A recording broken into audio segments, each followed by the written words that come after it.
Parang ginawa niya rin sa sarili na nasa ibang bansa na siya. Katulad ng sinabi ko na ginawa niya kaya dati, gawa ng hindi lang ordinaryo si Mr. Atong Ang, international po itong kanyang grupo. Pananaw ko lang po Mhm. na ganun talaga ang gagawin niya. Ang usapin tungkol sa mga nawawalang sabonghero ay lalong naging mainit dahil hanggang sa mga sandaling ito ay hindi pa rin matagpuan ang negosyanteng si Atong Ang.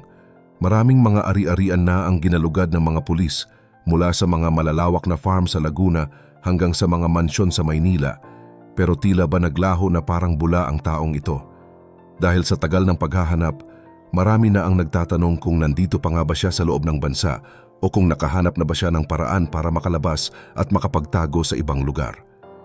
Ngayon, isang mahalagang saksi ang nagsalita at nagbigay ng kanyang sariling pananaw tungkol sa kinaroroonan ng negosyante. Sa tagal ng kanilang naging samahan, naniniwala ang taong ito na baka huli na ang lahat para sa ating mga autoridad. Nakalabas na nga kaya talaga si Atong Ang ng Pilipinas bago pa man siya tuluyang maaresto. Pero bago po ang lahat, baka pwedeng palike ang video na ito at mangyaring mag-comment sa baba kung taga saang lugar ka para malaman namin saan umaabot ang ating mga video. Dahil napakalaking bagay na ito sa aming content creators. Maraming salamat po. Ang taong nagbigay ng pahayag na ito ay walang iba kundi si Donondon Patidongan, ang itinuturing na whistleblower sa kasong ito. Sa isang kamakailang panayam, tinanong siya kung ano ang kanyang masasabi sa balitang hindi makita ng mga pulis ang negosyante sa alinman sa kanyang mga bahay. Dahil nagtrabaho si Patidongan para kay Atong Ang sa loob ng maraming dekada, alam na alam niya ang ugali at kung paano gumalaw ang kanyang dating amo. Ayon sa kanya, malakas ang kanyang hinala na nasa ibang bansa na ang negosyante ngayon. Hindi lang ito basta hula para sa kanya, kundi nakabase ito sa kung paano niya nakitang kumilos si Atong Ang sa mga nakaraang taon sa tuwing may hinaharap na mabigat na problema. Ibinahagi rin ni Patidongan na posibleng ginamit ni Atong ang parehong taktika na nakita na niya noon sa ibang mga kakilala nila na nagkaroon din ng kaso. Sinabi niya na ang grupong kinabibilangan ng negosyante ay hindi lang basta ordinaryong grupo rito sa Pilipinas, kundi mayroon silang mga koneksyon sa ibang bansa o tinatawag na international group. Dahil dito, naniniwala siya na may kakayahan at sapat na paraan ang negosyante para makapunta sa ibang bansa nang hindi napapansin ng mga ordinaryong tracker teams ng pulisya. Para kay Patidongan, ang pananahimik at hindi pagpapakita ni Atong Ang ay isang malinaw na senyales na wala itong balak na sumuko sa mga autoridad kahit kailan. Kahit na hindi ito direktang sinabi ni Atong Ang sa kanya, kampante ang whistleblower sa kanyang pananaw dahil kilala niya ang paninindigan ng negosyante. Sa tingin niya, mas pipiliin nito ang magtago kaysa harapin ang mga kaso ng kidnapping at homicide na isinampa laban sa kanya. Ang pahayag na ito ni Patidongan ay nagbibigay ng bagong direksyon sa usapin dahil kung totoo man na nakalabas na siya ng bansa, magiging mas mahirap ang trabaho para sa ating gobyerno. Maaaring nakalipad na siya ilang araw o ilang linggo pa bago ilabas ang warrant of arrest, lalo na't mayroon siyang sapat na yaman para pondohan ang kanyang pagtakas. Ang mga impormasyong ito ay nagdadala sa atin sa isang mas malalim na palaisipan. Sa kabila ng pagbabantay sa mga airport at ang paglabas ng mga hold departure order, posible nga bang may ibang daanan ang mga makapangyarihang tao para makaiwas sa hustisya? Dahil sa mga pahayag na ito ni Patidongan, mas lalong nagiging malinaw kung bakit hanggang ngayon ay hindi pa rin maaresto ang negosyante. Kung totoo ang kanyang hinala, baka noong Disyembre pa lang ay nakahanap na ng paraan si Atong Ang para makaalis bago pa man naging mainit ang paghahanap sa kanya nitong mga nakaraang linggo. Pero kung sakali man na nandito pa siya sa loob ng Pilipinas, hindi rin daw ito katakataka dahil napakarami niyang mga ari-arian na pwedeng gamiting taguan. Ayon pa sa whistleblower, naranasan na niya mismo noon kung paano magpatago si Atong Ang. Ikinukwento niya na noong sila ay kailangang magtago, dinala sila sa mga bahay sa loob ng mga subdivision na walang ibang nakakaalam kung nasaan. Naniniwala si Patidongan na may mga property ang negosyante na tanging ang pamilya niya lang ang may alam ng lokasyon.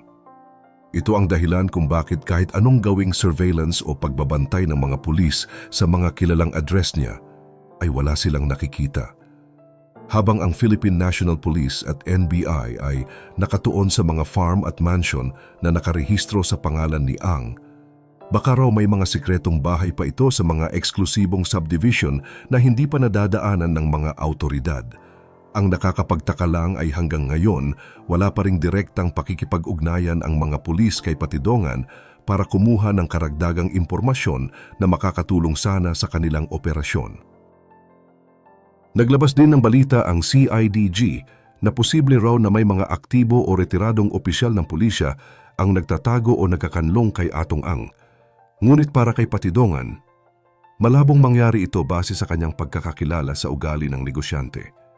Sinabi niya na si Atong Ang ay isang taong mas pinipiling kumilos ng mag-isa at hindi mahilig umasa sa ibang tao, lalo na sa mga general o mga opisyal ng gobyerno kapag usapang pagtatago na. Ang estilo raw nito ay sariling diskarte at puno ng sikreto na siya lang ang nakakaalam.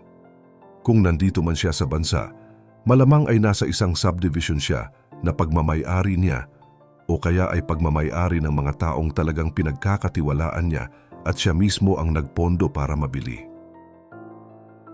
Ang mga ganitong detalye ay nagpapakita kung gaano kahirap ang kalabanin ang isang taong may sapat na yaman para bumuo ng sarili niyang kuta. Hindi lang kasi ito tungkol sa pagtakas, kundi tungkol rin sa kung paano niya nagagawang kontrolin ang paligid niya nang walang nakakaalam. Habang ang gobyerno ay patuloy sa kanilang pagbabantay sa mga kilalang lugar, ang mga pahayag ni Patidongan ay nagpapaalala sa atin na baka mas malalim pa ang kailangang hukayin ng mga autoridad.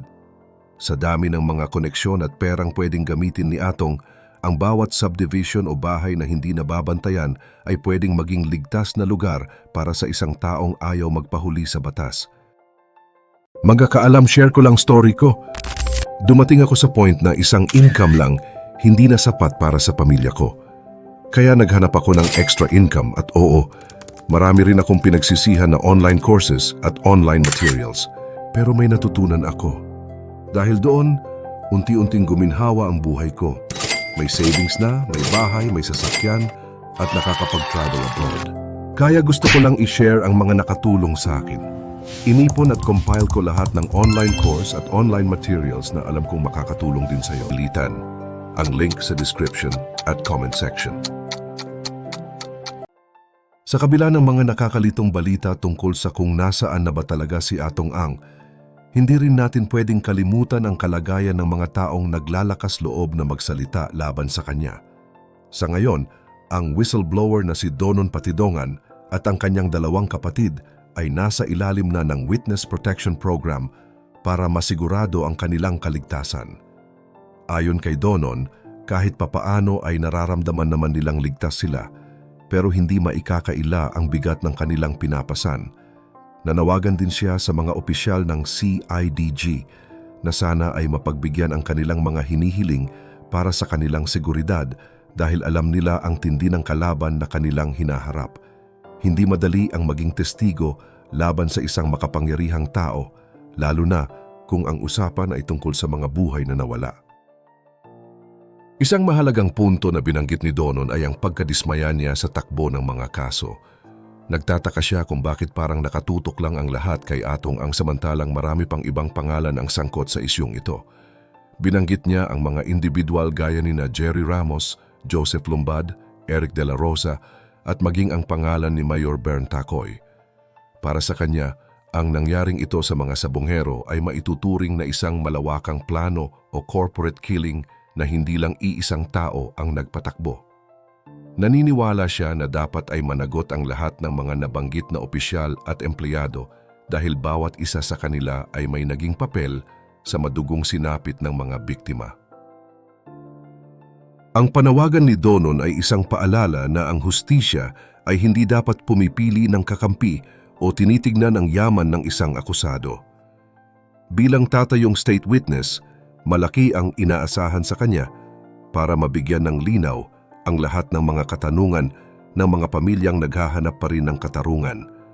Bukas naman ang pinto para sa panig ng mga taong idinawit ni Donon sa kanyang pahayag para maibigay nila ang kanilang depensa. Sa huli, ang mahalaga ay lumabas ang katotohanan sa gitna ng mga magkakasalungat na kwento at mga tago na impormasyon. Napakahirap ng sitwasyon ni Donon dahil habang nagtatago si Atong Ang, sila naman ang nakakulong sa loob ng isang programa para lang hindi sila masaktan. Ito ang realidad sa ating bansa kung saan ang mga nagsasabi ng totoo ang madalas na kailangang magsakripisyo ng kanilang kalayaan habang ang mga may sala ay malayang nakakapagtago sa kanilang mga mansyon o sa ibang bansa. Ngunit hanggat may mga taong handang tumayo at ituro ang mali, may pag-asa pa rin na matatapos ang kabanatang ito at makakamit ang hustisyang matagal nang hinihintay. Kayo, ano ang saloobin nyo sa naging pahayag ni Dondon Patidongan?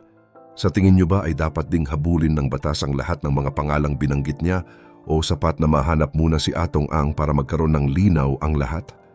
Kung kayo ang nasa posisyon niya, magagawa nyo rin bang itaya ang inyong buhay at kaligtasan para lang lumabas ang katotohanan? I-comment nyo ang inyong mga opinyon sa ibaba dahil ang boses nyo ay mahalaga sa usaping ito. Huwag nyo ring kalimutang mag-subscribe at i-share ang video na ito para mas marami pa tayong makasama sa pagsubaybay sa kasong ito.